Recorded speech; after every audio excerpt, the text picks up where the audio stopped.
हरे कृष्णा। आज का हमारा सत्संग भगवद गीता के दूसरे अध्याय का 63वां श्लोक। भगवान कृष्ण कह रहे हैं, क्रोध से पूर्ण मोह उत्पन्न होता है और मोह से स्मरण शक्ति का विभ्रम होता है। और जब स्मरण शक्ति भ्रमित हो जाती है तो बुद्धि नष्ट हो जाती है, और बुद्धि नष्ट होने पर मनुष्य भवकूप में पुनः गिर जाता है। भवकूप,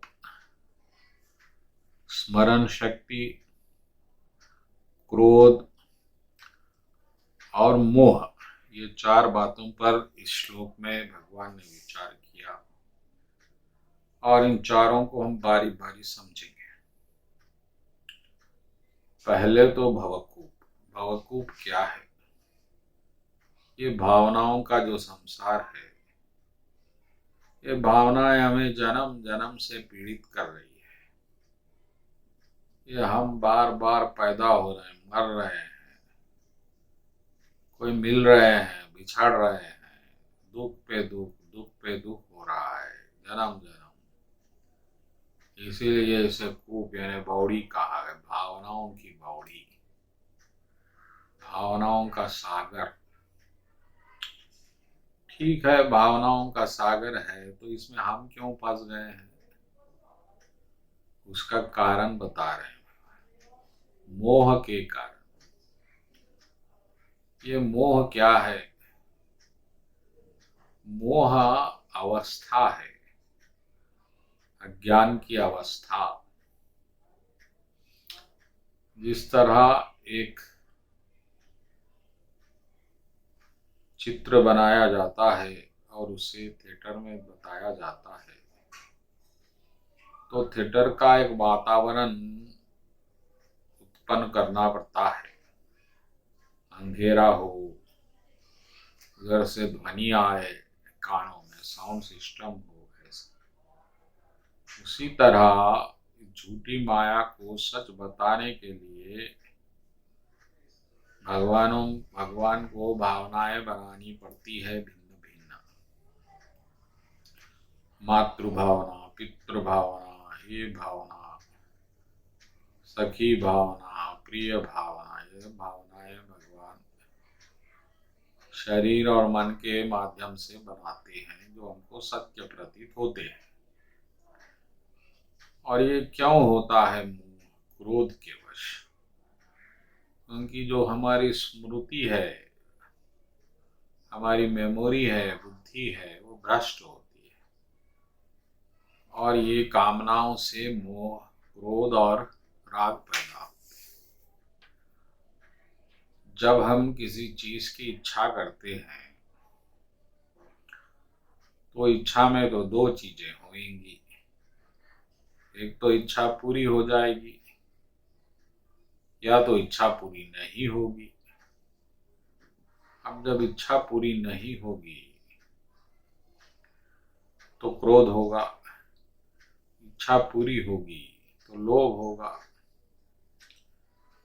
अब ये दोनों चीजों के परिणाम हमको उलझाते हैं। अब लोभ इस तरह उलझाता है, 100 रुपए चाह रहे थे, 100 रुपए आ गए तो इच्छा हो गई 1000 आए, तो फिर वही गड़बड़ करना पड़ेगा कर्म की।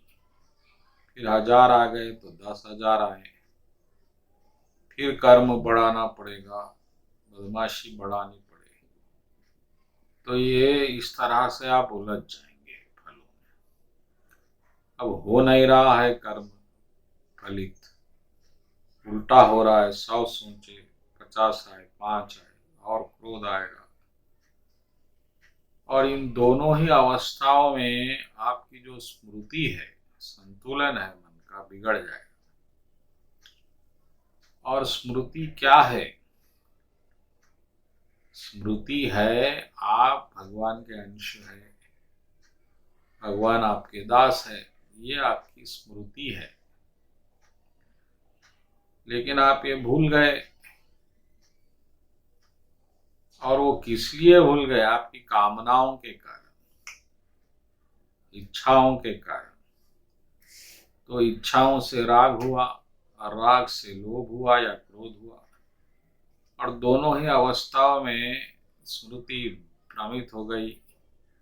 आप भूल गए आप भक्त है और भगवान ही आपके हैं, और ये आप कुछ ने आपने बनाया संसार, फिर उसको संभालने के लिए शक्ति लगा रहे हैं, जीवन लगा रहे हैं, धन लगा, ये बड़ा जंजाल में आप फंस गए। और जैसे ही स्मृति भ्रमित होती है, बुद्धि का नाश हो जाता है। अब बुद्धि बुद्धि उल्टे कार्य करना शुरू कर देगी, क्योंकि वो भजन से तो विमुख हो गई है। अब भजन में आपका कोई ध्यान नहीं है,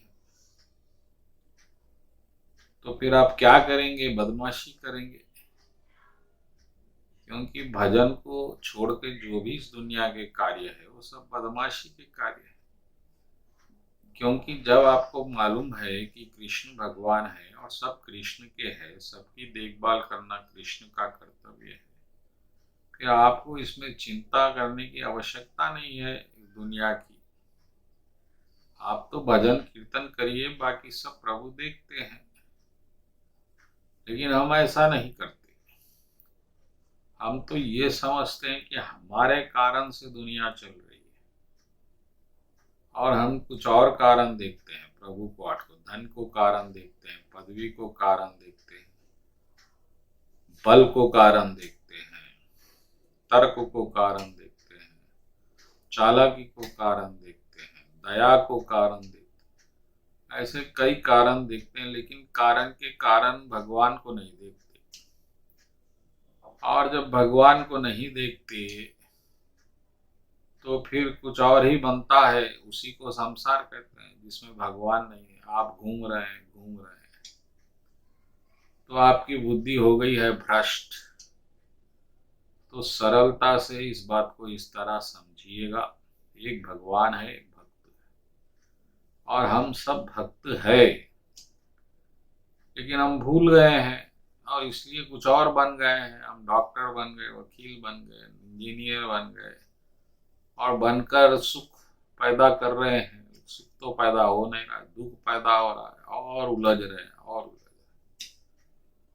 लेकिन जब आपके बुद्धि को पता चलेगा कि सिर्फ भक्ति और भगवान से ही सुख मिल सकता है, और आप भक्त हैं और कुछ नहीं है, बस समझो आपकी स्मृति वापस आ गई। आप कृष्ण के दास है, तो कृष्ण कहेंगे आप करेंगे, यही जीवन है। बस ये है स्मृति, ये है बुद्धि, ये है मन। आप ऐसा कर लेंगे, आप निश्चिंत ही शांति को प्राप्त होंगे, भगवान को। तो अपनी स्मृति को वापस लाइए, आप ढूंढिए आप कौन है। आपको सीधा पता चलेगा कि आप कृष्ण के अंश हैं, आप आत्मा है, आत्मा कृष्ण के अंश है, और ये आत्मा ही भक्त है। बस। और ये नहीं समझेंगे तो कुछ बनेंगे और कुछ करेंगे और कुछ भोगेंगे, बस। और एक बात निश्चित है, इस दुनिया में दुख तो भोगेंगे, चाहे सुख भोगो या मत। बस इस बात का ध्यान रखिएगा। बोलो कृष्ण कन्हैया लाल जी की जय।